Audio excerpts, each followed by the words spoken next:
Hello everyone. Today we are going to discuss some important MCQs of Indian polity for civil services examination. I am Ayush Srivastav. So friends, let's start with the first question. Our first question is, which of the following writs can be issued against private individuals as well as public authority? First is habeas corpus, mandamus and prohibition. Your options are 1 only, 2 only, 1 and 3, 2 and 3 only. Okay friends, firstly we will discuss about the habeas corpus. It is a writ requiring a person under arrest to be brought before a judge or into court, especially to secure the person's release unless lawful grounds are shown for their detention. Europe was first to introduce habeas corpus and the jury system. Okay, you got it. Now we will talk about the mandamus. Mandamus means we command. It is a judicial remedy in the form of an order for a Supreme Court to any government subordinate court, corporation, or public authority. Okay, to do or forbear from doing some specific act which that body is obliged under law to do or refrain from doing, and which is in the nature of public duty, and in certain cases one of a statutory duty. It cannot be issued to compel an authority to do something against statutory provision. If we take an example, and it cannot be used to force a lower court to reject or authorize applications that have been made. But if the court refuses to rule one way or the other, then a mandamus can be used to order the court to rule on the applications.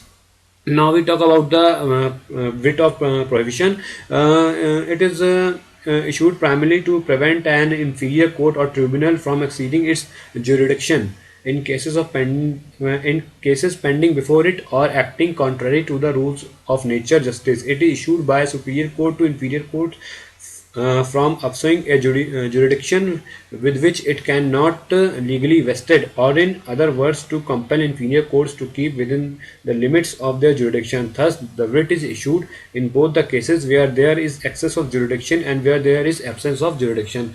So um, I think you got your answer. Therefore, the answer is A. The writ of habeas corpus can be issued against private individuals as well as public authority, while other writs like mandamus, prohibition, certiorari can be issued only against public authorities. Now, our second question: which of the following words were added by the 42nd Amendment Act to the preamble? Socialist, secular, sovereign, or integrity? Firstly, friends, the 42nd Amendment Act of the Parliament taken place in the 1976, and we all know that our preamble has amended only once, that is in 1976 under the 42nd Amendment Act, and the words which were added in the preamble were the socialist, secular, and integrity, that is SSI. Okay, we see the explanation here. You can see that the preamble has been amended only once so far in 1976, the 47 Amendment Act, which has been added few new words, socialist, secular, and integrity to the. Okay, now moving towards the next question. Our next question is the third question. Consider the following statement with regard to national emergency. The first point is, national emergency can be imposed by the president when the security of India is threatened by war or external aggression or internal disturbances. The second point is, during the national emergency, the fundamental rights under Article 19 and 20 are suspended automatically. The statement, which of the statements above are correct? 1 only, 2 only, both 1 and 2, neither 1 and 2. Firstly, we are going to discuss the first point. So, you can say that the Constitution originally provided for internal disturbances as a ground for declaration of national emergency. But the 44th Amendment Act replaced the words internal disturbance by armed rebellion. Okay, and you all know that during national emergency, Article 19 is automatically suspended, but the Articles 20 and 21 can never be suspended. Okay, therefore the answer D will be correct, that is neither 1 or not 2. You can see the explanation here. Okay, now referring to the question number 4, with reference to the Attorney General of India, consider the following statements. The first is, he has a right to audience in all the courts in India. Second is, he can be nominated as a member of any committee of the Parliament. Third is, he can attend the proceedings of the Parliament and can vote.